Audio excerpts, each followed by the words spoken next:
Hola, buenos días, amigo, amiga. Desde día, ahora Domingo, aquí na Canada. Tapos na naman yung study about Bible. Kaya konting kainan lang to at batchimos na.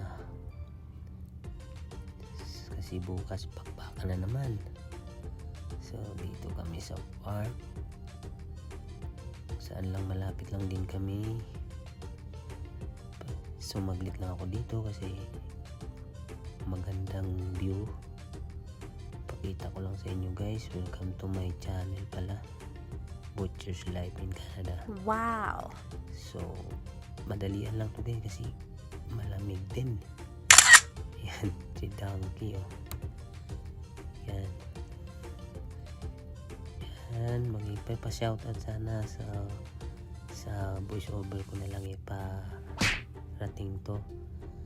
Ayan, maraming butcher dyan sa Pilipinas na nangangarap makapunta dito. Tulad nyo rin ako, nangangarap noon. Kaya tuloy nyo lang. Ayan, dito duman kami sa lake at nakita namin sobrang tigas na to. Dati nakikita ko fishing lang yung mga tao dito. Ayun, ginawa na nilang skating na. Ayun, basta yun na yun, skating. Itong mga dalawa hindi na skating, ewan ko, nagbubutas yata to para mag-fishing, manghuli pa ng isda. Ewan ko lang kung fresh pa ba nakuha nila, di ba? Frozen na rin. Kaya ayan, yun, layo na no.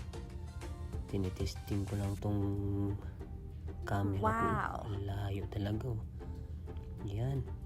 So mga nagbabalak dyan, aspiring butcher dyan sa Pilipinas, tsaga-tsaga lang tayo guys.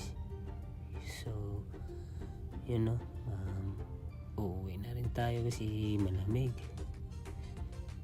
Sobrang puti yung paligid oh. Kala mo nasa ulap ka na eh. Yan. May nagpapa-shoutout lang sa atin no, si Eko Makaraba Nabs.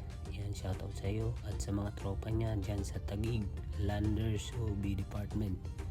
Yun, tuloy lang sa pangarap guys. At si June Santiago, June yan, babae yan, hindi yan lalaki. Ngalan lang niya, lalaki yan. Boss, shout out.